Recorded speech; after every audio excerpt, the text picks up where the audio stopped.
Hello, I'm Brigantia Blackbird from Blackbird's Brew. Happy Wednesday and welcome back to the Journey Through the Tarot series. This week we're going to look at the Queen of Swords from the Housewife's Tarot by Paul Keppel and Jude Buffum. So, first impressions. I am a little concerned about the household harmony here. The lady is taking the shears to a flower that appears to have her husband's head growing out of it.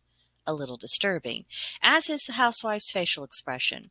Now, if you'll notice, the other roses in the picture don't have any faces, so from that I conclude that apparently she isn't going after other members of the family, at least not at this time.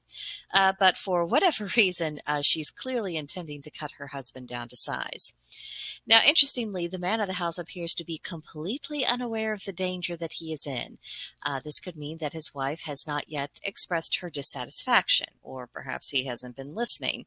It could very well be that he has yet to be informed that there is any problem at all, let alone the nature of what the problem may be. But it's also a possibility that the issue has been an ongoing thing, and now the housewife is going to cut her losses and apparently feels quite confident in that decision. So if we turn to the booklet, we see that it gives us three key words: sharp-tongued, stern, and mournful. Then the description goes on to say that this queen has seen her share of hardship and sorrow. Never fear. She's pulled herself through the dark days by being tough as nails with a cast iron will and razor-sharp wit. The Queen of Swords keeps a stiff upper lip and holds her head high in the face of adversity. Unfortunately, she can also be a total bitch. While it's admirable to seem impervious to enemies, don't unleash that coldness on loved ones. Very important caveat there. So in a reading, first and foremost, because this is a court card, it could very well represent the querent themselves or someone in the querent's life. This would be an adult female. Likely one of her air signs would either be in her ascending sign, her sun sign, or her moon sign, but probably in the big three you might find a pretty strong air influence. Or it could be a woman whose temperament leans towards the analytical and rational. So look closely to surrounding cards to determine what kind of effect she is having on the situation and the people in it.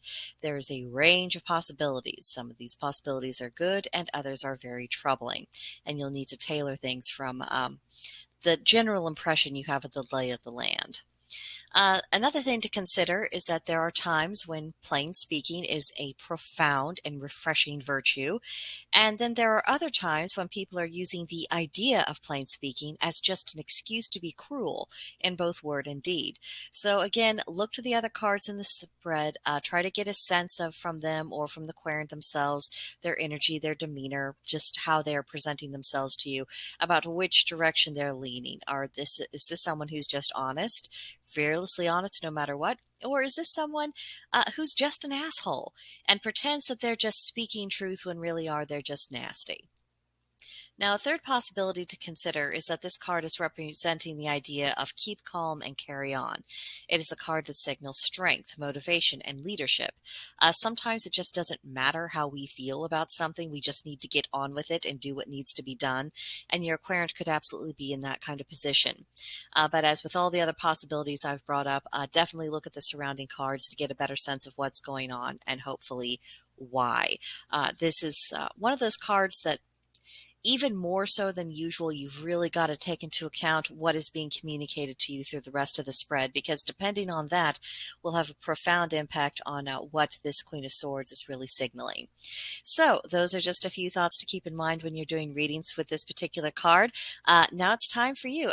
Do you agree with this assessment? Do you have different spins and twists on Queen of Swords? What have you come across in your own personal experiences, whether you're reading for yourself or for someone else? Let me know in the comments, or better yet, come see me on Gilded. There's a link to join us in the description box below.